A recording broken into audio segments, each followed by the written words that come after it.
Hey guys, welcome back to my channel. My name is Millie and I'm so glad you stopped by. Please don't forget to subscribe and share if you like the video, and let's chat in the comment section.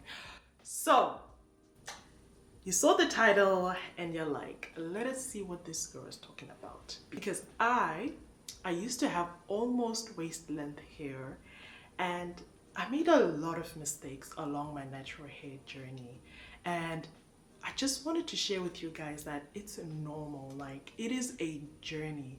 You're not always gonna get it right. You're gonna get setbacks, and it's okay. We just have to learn from our mistakes and we just try to do better, because I know sometimes when life is happening, sometimes our hair is just not our priority. Maybe you're a new mom, or you've gone to school and you started a new job, or sometimes your mental health is just taking a hit. And I know that your hair is the last thing that you really want to deal with, okay? But these are some of the 5 mistakes that I made along my natural hair journey.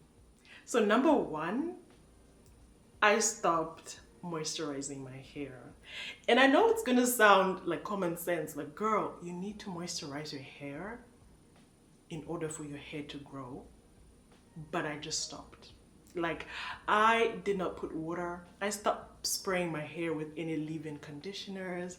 I stopped spraying my hair with water. I just stopped because I just didn't have the energy to be moisturizing my hair every other day. And so I would just let it become dry for days and days and days. Actually, I let it just become dry for weeks, if I'm gonna be honest. And the method that I do the liquid, cream, and oil method, so the LCO method. And I wasn't doing the L, I wasn't doing the C, girl, I wasn't even doing the O. Like, we're gonna have the Sahara Desert. My hair was the Sahara Desert because it was a drought. It was a drought, and my hair broke off a lot, and I just couldn't be bothered. But this was the number 1 mistake that I really made in my natural hair journey. Number 2, and I know this one is gonna be a bit controversial, but protective styling damaged my hair. And I'm gonna explain what I mean by that. So I was going back to back with braids, I was going back to back with wigs. Like, I was that girl. Like, you would not, my natural hair would not see the light of day because I was back to back with these protective styles. And the protective styles themselves were not the problem. The problem was I wasn't doing anything to my hair when they were in these protective styles.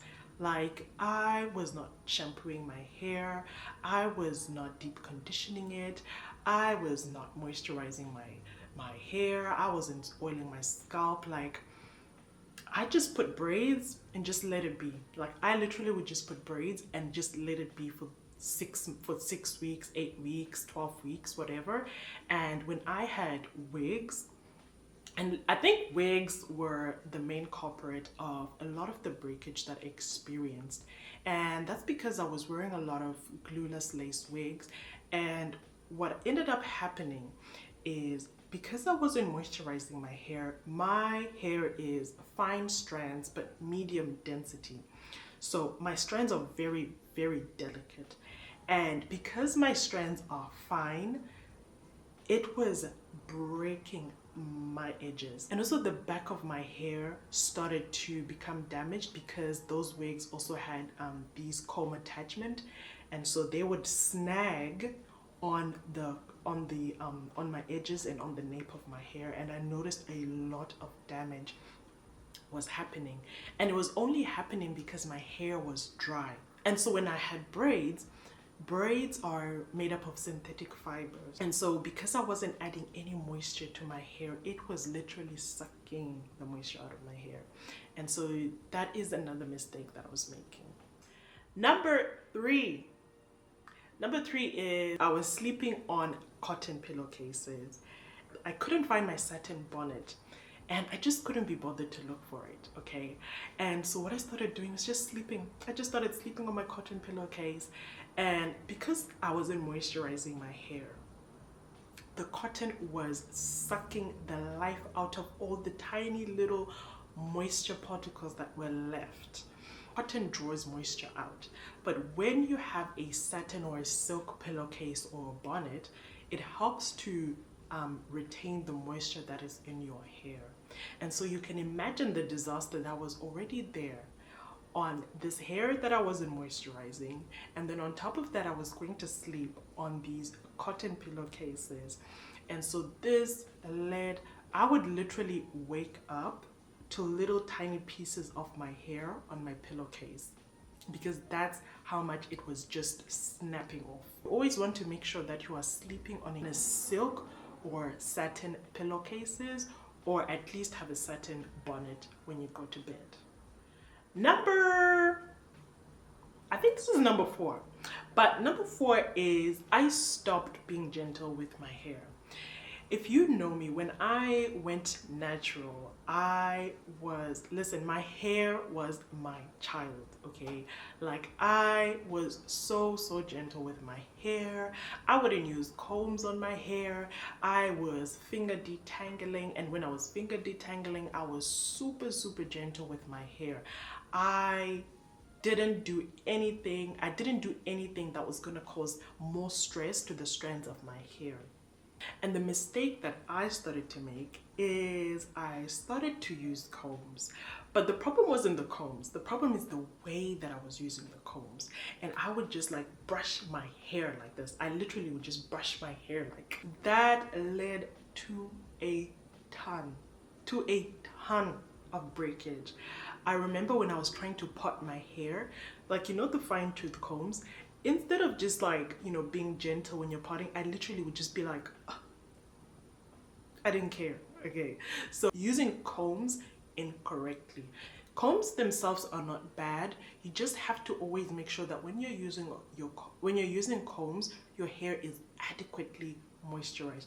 And this is the theme. Like, this is the theme of all the mistakes that I was doing, because it started from the foundation, and the foundation is that my hair lacked a lot of moisture. Number 5 was my diet. And I know in the natural hair community, and this is something I've noticed a lot, and I'm guilty of this, so I'm not excluding myself, but I think sometimes we always think that there's a miracle product, right? Maybe it's the right hair growth oil, maybe it's the right deep conditioner, maybe it's that one shampoo, maybe it's that vitamin, like, you know, maybe it's that one thing that's magically gonna make our hair grow overnight. But diet played a huge role in how brittle and damaged and weak my hair became, because I wasn't having the right vitamins. I wasn't eating adequate amount of protein to help build my hair.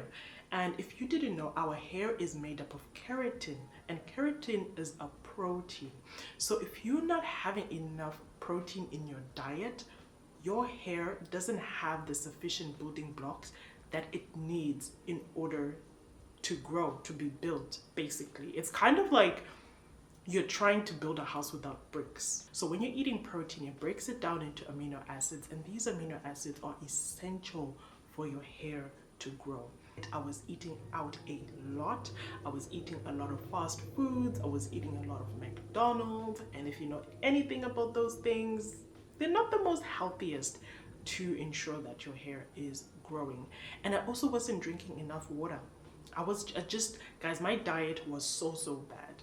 And so you want to make sure that you are eating foods that are gonna be really good for your hair. And now I am on a journey to regrow my hair.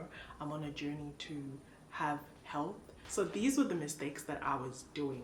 So comment down below, what are some of the mistakes that you've made along your natural hair journey? This is a safe space, okay? So I will see you next time, guys. Thank you for watching. Bye.